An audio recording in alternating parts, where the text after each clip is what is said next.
Sakila. Ada, Bu. Oke, perhatian. Iya. Jadi hari ini kita akan belajar tentang berpikir komputasional sebagai dasar coding untuk kecerdasan artifisial.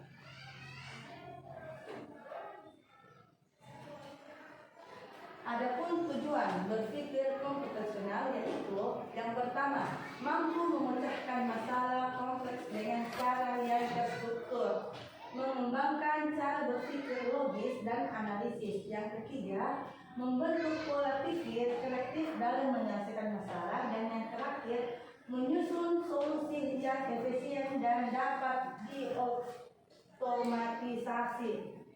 Ya baik, sebelum pembelajaran kita lanjut, Ibu mau bertanya, pernahkah kalian mengalami masalah? Bagaimana cara menyelesaikannya? Ada yang bisa? Saya, Bu. Ya, pernah. Pernah, Bu. Waktu PR matematika, aku sulit mengerjakannya. Aku minta bantuan kakak untuk menjelaskannya. Lalu aku coba lagi sampai bisa. Selanjutnya, berpikir komputasional dan kompetensi abad ke-21. Kompetensi ini berkaitan erat dengan konsep 4C, yaitu critical thinking, berpikir kritis, komputasional, dan kolaboratif. Keempat keterampilan ini mendukung penyelesaian masalah secara sistematis, inovatif, dan efektif. Ya baik, perhatikan video yang Ibu akan putar tentang 4 metode berpikir komputasional.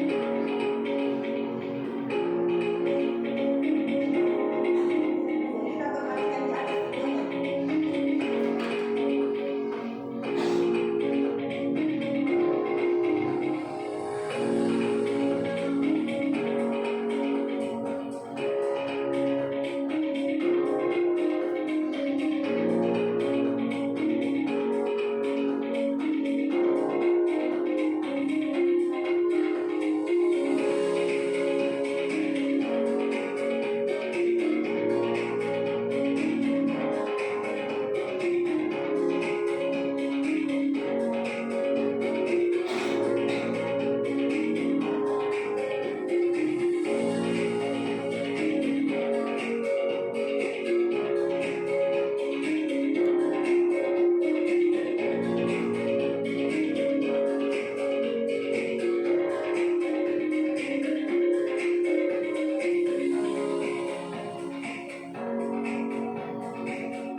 abstraksi dan berpikir algoritma.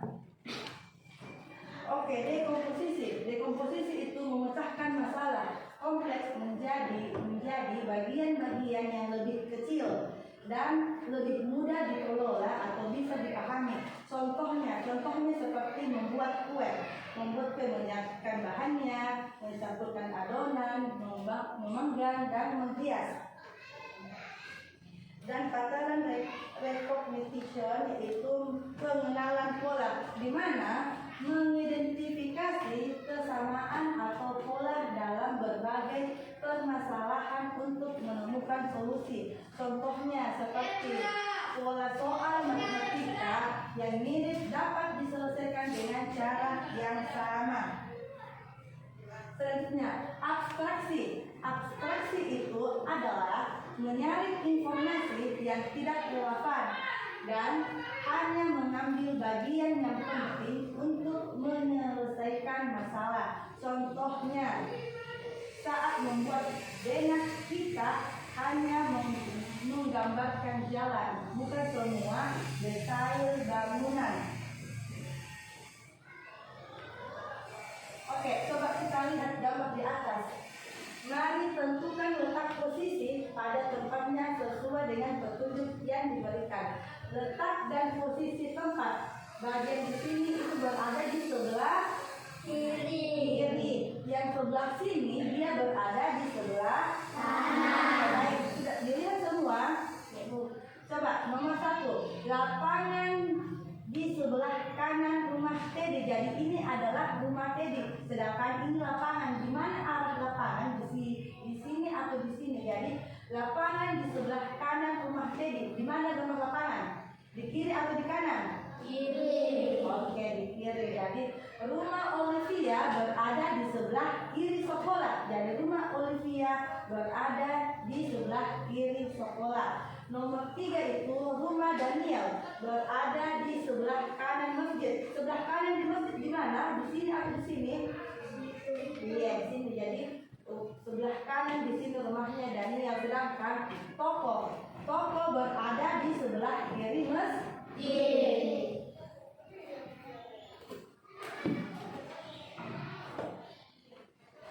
Ya, oke, perhatian. Ya. Algoritmik thinking atau berpikir algoritmik itu yaitu menyusun masalah langkah-langkah, instruksi ataupun prosedur yang sistematis untuk menyelesaikan suatu masalah. Contohnya, resep membuat kue, cara menghidupkan kipas angin.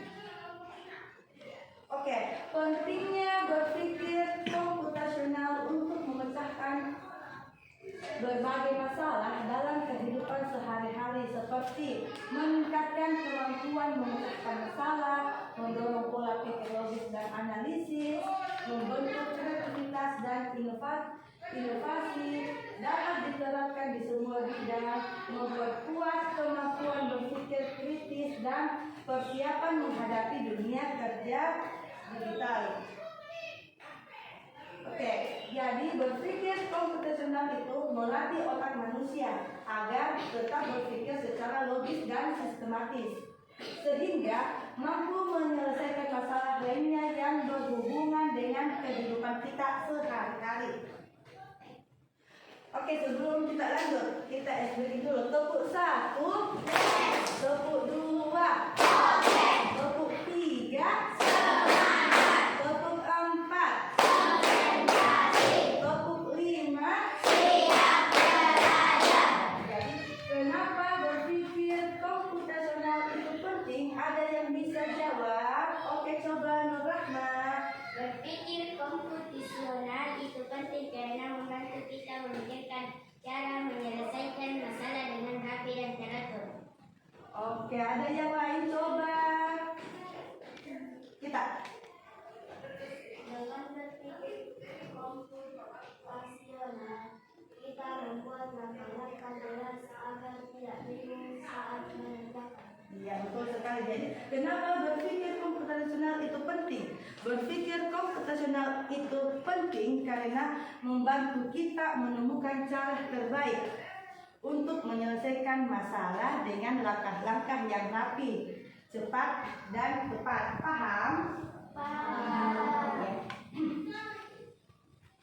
Oke, jadi Ibu akan membagikan studi kasus aktivitas 1 dan 2 dikerjakan dengan teman kelompoknya.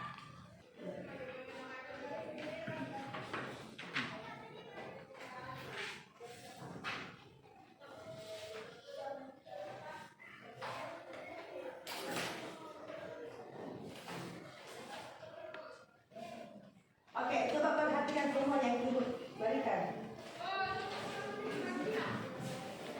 Studi kasus. Jadi, identitas penerapan berpikir komputasi dalam kehidupan.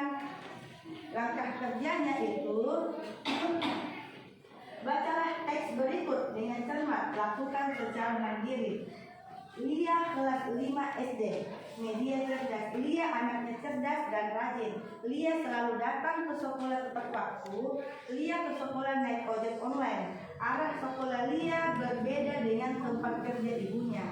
Ibu biasanya mengorderkan ojek online untuk Lia. Hari ini ibu berangkat lebih awal. Ibu mengajari Lia cara order ojek online. Ternyata ada 3 rute. Jadi ada 3 rute ke sekolah. Setiap rute jarak tempuhnya itu berbeda-beda. Seperti bagian A, rute A itu berjarak 2 km dan ditempuh 30 menit. Sedangkan bagian B itu rute B berjarak 1,8 km dan ditempuh 28 menit. Sedangkan C itu berjarak 1,6 km dan ditempuh 24 menit. Silahkan dikerjakan dengan teman kelompoknya. Oke, silahkan dikerjakan.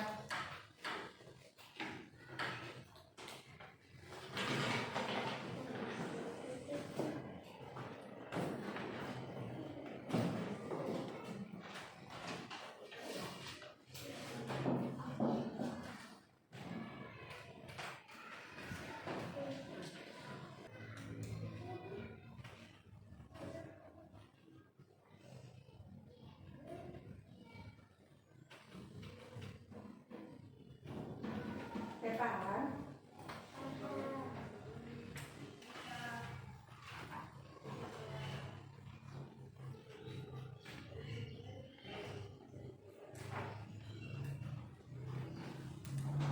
Paham?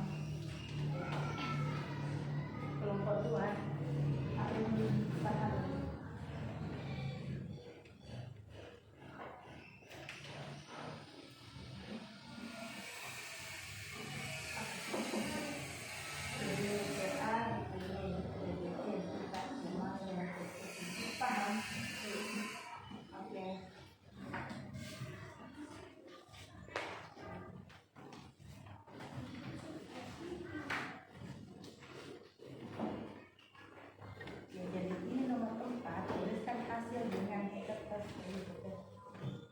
Tuliskan dimensi profil, tulisan dan aktivitas ini. Jadi kita baca ini profil apa yang masuk di tempat ini. Oke? Kita kalau ada yang mau naik. Oke, kelompok 1 silahkan. Yang lain perhatikan jawabannya teman tak. Assalamualaikum. Saya perwakilan dari kelompok 1 akan membacakan hasil diskusi kelompok kami. 1. Apakah dia menggunakan berpikir komputasi? Ya, dia menggunakan berpikir komputasi karena dia harus menganalisis informasi, membandingkan pilihan, dan menuntut solusi terbaik secara logis dan sistematis. 2. Tahapan berpikir komputasi yang dilakukan dia. 1. Dekomposisi. 2. Mengenal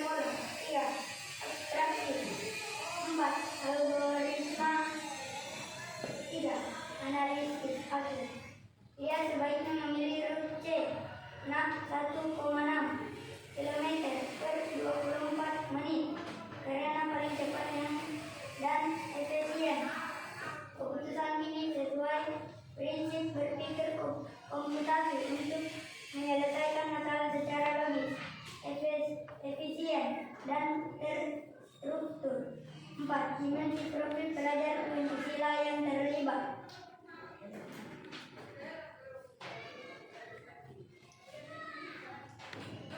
Bernalar kritis, memilih rute terbaik berdasarkan analisis data. Mandiri, mengambil keputusan sendiri. Gotong royong bisa diterapkan jika berdiskusi dengan teman atau keluarga sebelum memesan. Sudah. Oke, tepuk tangan untuk kelompok 1.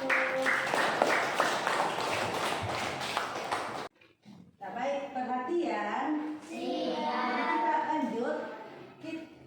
Kita akan labirin coding. Labirin coding itu perhatikan di atas. Labirin coding itu bantulah induk ayam menemukan anak ayam yang hilang. Jadi ini induk ayamnya, dia akan menemukan anaknya yang hilang ke sini. Bagaimana caranya dia jalan ke anaknya tetapi tidak putus, dengan tidak putus. Paham? Seperti mulai di jalan sini dia putus, salah. Jadi bagaimana cara ini induk ayam dia menemukan anak ayamnya yang hilang. Paham? Oke, sekarang naikkan pensil warna tak. Ibu akan membagikan labirin coding yang induk ayam menemukan anak ayamnya yang hilang. Jadi ini ayam yang dikasih. Kalau salah, misalnya warna hijau dia, misalnya ke sini, warna hijau tidak tembus di sini, dia terang dengan warna yang lain. Ya.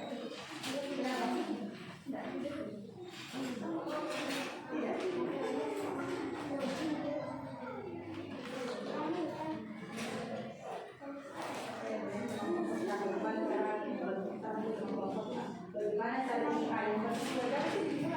Dari atas. Oke, perhatian. Jadi kita lihat di atas. Ini induk ayamnya, dia mulai stabil bagian di atas ini lubang ke anaknya. Tetapi dengan tidak terputus di ini. Iya, pakai pensil warna supaya tahu pensil warna. Ini dulu. Iya, silakan dengan pensil warna. Kalau warna kita, tetapi kalau misalnya warna hijau dipakai tidak sampai ke anaknya dan warna lagi, supaya tahu. Oke.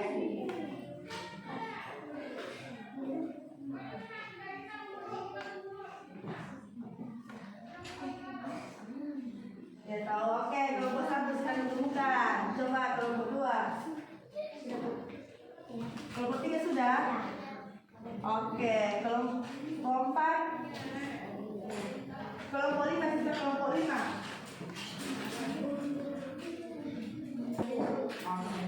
Sisa kelompok 5 baru perwakilan kelompok 6 ini untuk menjelaskan bagaimana cara induk ayam menemukan anaknya yang hilang.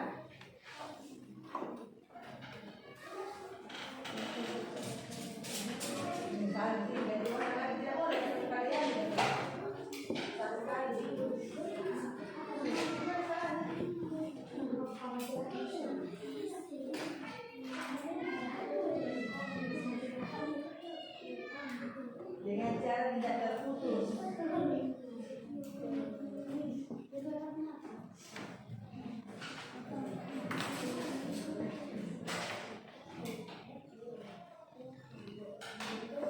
Oke, sudah semua? Ya, sudah semua. Oke, coba kelompok 3 Tisha. Bagaimana cara tak coba?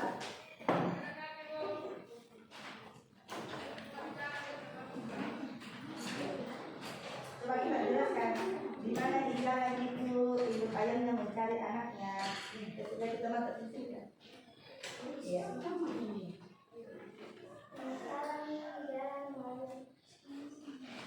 Ya, mulai dari terus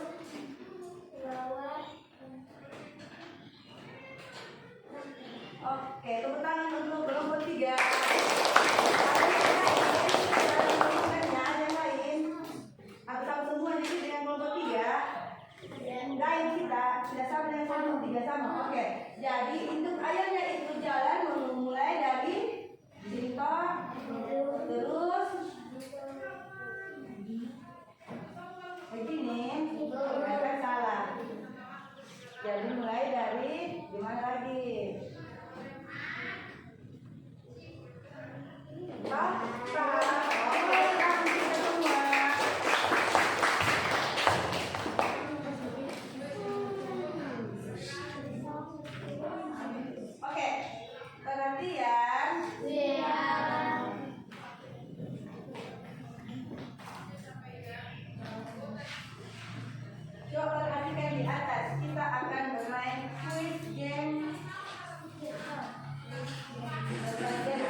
kanan atau sebelah kiri atau depan? Kiri. Sebelah kanan atau kiri?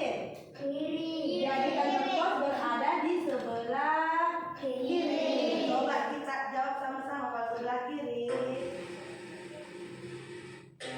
salah. Jadi sebelah kanan. Jadi kita lihat pertanyaannya.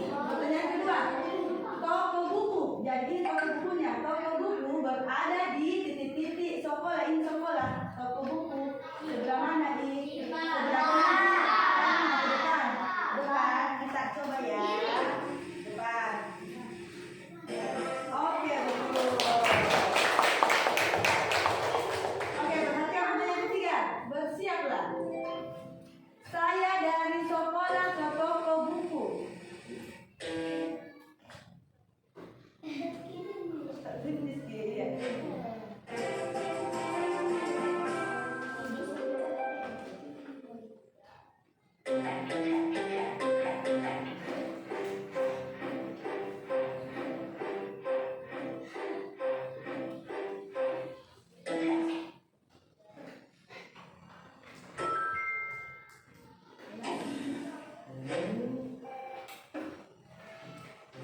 Oke, pertanyaan keempat.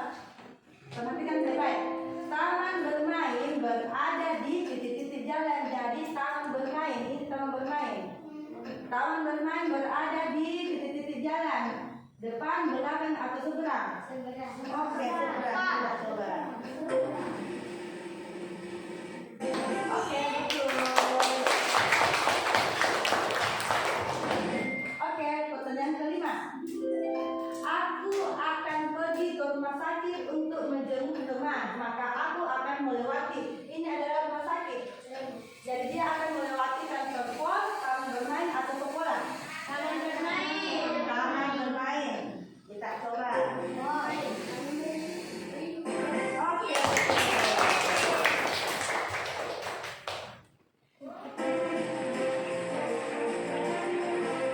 Ya, jadi itulah tadi contoh.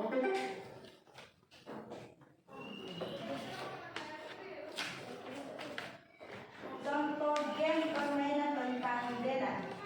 Seru atau tidak kalau kita bagi permainan begini? Seru. Perhatian. Siap. Jadi Ibu ulang materi kita hari ini tentang berpikir komputasi adalah cara berpikir sistematis untuk memecahkan masalah, menganalisis dan merancang solusi berupa algoritma.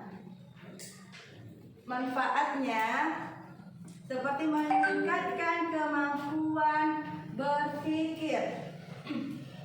Adapun tahapan berpikir komputasi. Oke, perhatian. Jadi adapun tahapan berpikir komputasi itu ada 4. Yang pertama itu dekomposisi. Dekomposisi itu seperti memecahkan masalah besar menjadi ke kecil. Yang kedua itu seperti pengenalan pola. Pengenalan pola itu di mana mencari kesamaan atau suatu pola. Sedangkan yang ketiga abstraksi, seperti mengambil informasi. Kita mengambil informasi penting. Dan yang keempat itu perancangan algoritma, itu seperti menyusun langkah-langkah sistematis untuk menyelesaikan suatu masalah. Paham? Hari ini kita sudah mempelajari tentang bagaimana itu berpikir komputasional sebagai dasar logik untuk kecerdasan artifisial. Jadi ada yang bisa menyimpulkan pembelajaran kita pada pagi hari ini. Ya, coba kita nak Sisya. Menguasai coding, kecerdasan artifisial. Oke, jadi menguasai coding, Kecerdasan artifisial. kecerdasan artifisial. Oke, tepuk tangan dulu untuk teman-teman. Ada yang lain coba kira? Ya, apa nak? Membuat kita siap menghadapi era digital. Oke, jadi dia siap. Bagaimana dia di era digital, dia siap. Oke, ada yang lain? Ya, apa nak? Berpikir komputasi dalam kehidupan. Berpikir komputasi dalam kehidupan. Oke, tepuk tangan dulu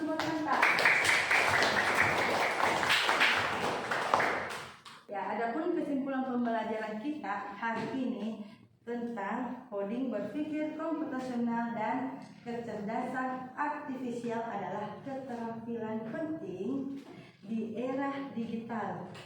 Coding mengajarkan kita mencari instruksi jelas pada komputer untuk membuat program atau aplikasi. Itu melatih kita, oke, perhatian. Berpikir komputasional melatih kita memecahkan masalah secara teratur, logis, dan kreatif. Kecerdasan artifisial di mana membantu membuat mesin yang bisa berpikir dan membantu pekerjaan manusia dalam kehidupan sehari-hari. Kegiatannya itu membuat kita lebih siap. Jadi menghadapi tantangan lebih kreatif, mencari solusi, dan lebih cerdas manfaatnya teknologi untuk kebaikan. Jadi itulah pembelajaran kita pada pagi hari ini tentang berpikir komputasional sebagai dasar coding untuk kecerdasan artifisial. Ketua kelas, siapkan doa pulang.